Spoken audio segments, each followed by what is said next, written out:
एक राजा बहुत प्रजा पालक था। हमेशा प्रजा के हित में प्रयत्नशील रहता था। वह इतना कर्मठ था कि अपना सुख ऐशो आराम सब छोड़कर सारा समय जन कल्याण में ही लगा देता था। यहाँ तक कि जो मोक्ष का साधन है अर्थात भजन कीर्तन, उसके लिए भी वह समय नहीं निकाल पाता था। एक सुबह राजा वन की तरफ भ्रमण करने के लिए जा रहा था कि उसे एक देव के दर्शन हुए। राजा ने देव को प्रणाम करते हुए उनका अभिनंदन किया और देव के हाथों में एक लंबी चौड़ी पुस्तक देखकर उनसे पूछा, महाराज आपके हाथ में यह क्या है?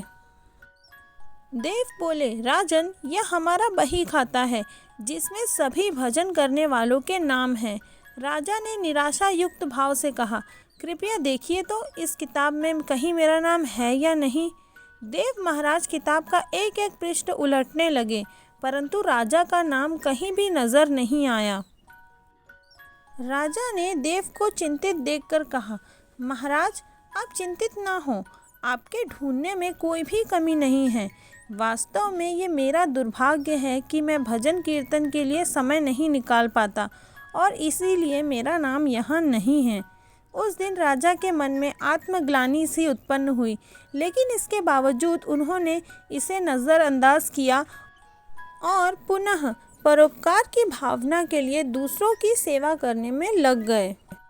कुछ दिन बाद राजा फिर सुबह वन की तरफ टहलने के लिए निकले तो उन्हें वही देव महाराज के दर्शन हुए। इस बार भी उनके हाथ में एक पुस्तक थी। इस पुस्तक के रंग और आकार में बहुत भेद था। वो यह पहली वाली से काफ़ी छोटी भी थी। राजा ने फिर उन्हें प्रणाम करते हुए पूछा, महाराज आज कौन सा बही खाता आपने हाथों में लिया हुआ है? देव ने कहा, राजन आज के बही खाते में उन लोगों का नाम लिखा है जो ईश्वर को सबसे अधिक प्रिय हैं। राजा ने कहा, कितने भाग्यशाली होंगे वे लोग, निश्चित ही वे दिन रात भगवत भजन में ही लगे रहते होंगे। क्या इस पुस्तक में कोई मेरे राज्य का भी नागरिक है?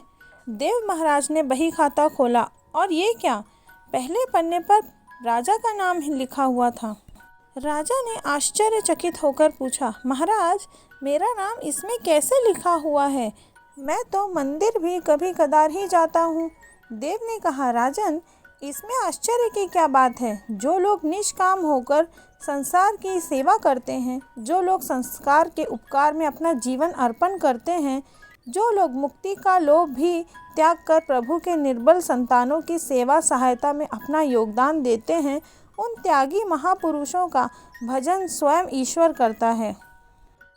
ऐ राजन तू मत पछता कि तू पूजा पाठ नहीं करता, लोगों की सेवा कर, तू असल में भगवान की ही पूजा करता है।